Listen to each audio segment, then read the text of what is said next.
Tyrone Pinder, spell it for me, Mr. Pinder. Tyrone Pinder, Pinder. Okay. Mr. Pinder, what has your experience been like since getting out of the military? Oh, it's been a struggle.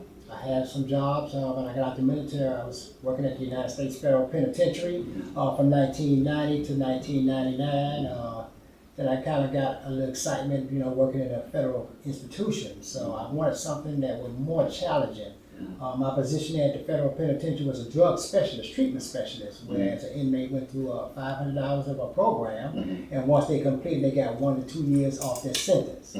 So as that progressed and I got out, I stayed within that field, working with youth and adolescent children, and I just wanted to get into more working with the homeless, because that's always been my mission. Now, before this, were you ever at any point homeless?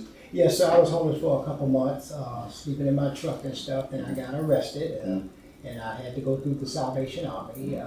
Then I progressed as a counselor and an administrator. What caused that? It caused my alcoholism over a period of years, putting priorities on being an alcoholic, and it's not like I wanted to do it. I had a college grad. I came out the military, lieutenant colonel. So that just took the best of me, and it made the decisions for me. And that really was my downfall. What's it like, when you hit that point, that rock bottom point, when you're trying to get back on your feet, but you really don't know which direction to go? I don't know what direction to go. I was just hanging out. You try to talk to somebody, but you don't know who you're talking to when you're out there being homeless. So the opportunity came for me once I went to the Salvation Army. That helped me a whole lot. It brought me spiritual, because I didn't have a spiritual being. I was just out there and lying and doing things to just manipulate the system. And it caught up with me. And it, ran my ex-wife away and my 2 kids, and now we're back in unity. So it's been going on off and on, and I've been clean for 10 years now. What's it like? Help people to understand, when a substance takes over and runs every aspect of your life. When a substance takes over, alcohol or drugs, it runs you. You don't run it. And you get to the need where you have to have it.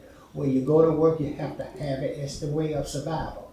And that's really, but at the same time, it's eating you up and destroying you. Is it a product of not dealing with the issue? Exactly, because I didn't like to deal with issues. I figured that would cover my issues up. But once I got sober, the issue was still there. I didn't hit the issue head on to get to the root of the problem. I didn't go to any counseling because I thought I knew it all. So that it was just taking over me. It just ruined me to shreds.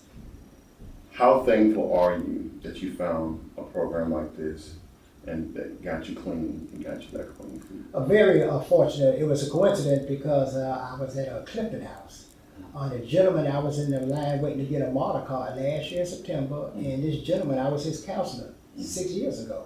And he told me about Quest. And I said, well, I was looking for a job, and he told me just apply here. So I came and I gave Dana Thompson my resume, and he gave it to Miss Marion. And when I came for the interview, we all knew each other 10 years prior when we was at St. Jude. So it's amazing how things worked out. They didn't have any positions at the time, so I was just volunteering my services and saw what Quest was about, dealing and working with the homeless people. And it meant a lot for you. It meant a lot. It was a breaking stone, and Mr. Leonard told me, he said, a year later from now, we'll probably have a veteran. And he found out I was a veteran. And things have progressed. I volunteered, then I came on as part-time as a house resident manager, and as come working, still working with the people, and letting them know that it's a better life than alcohol and drugs, because I've been on the other side. And sometimes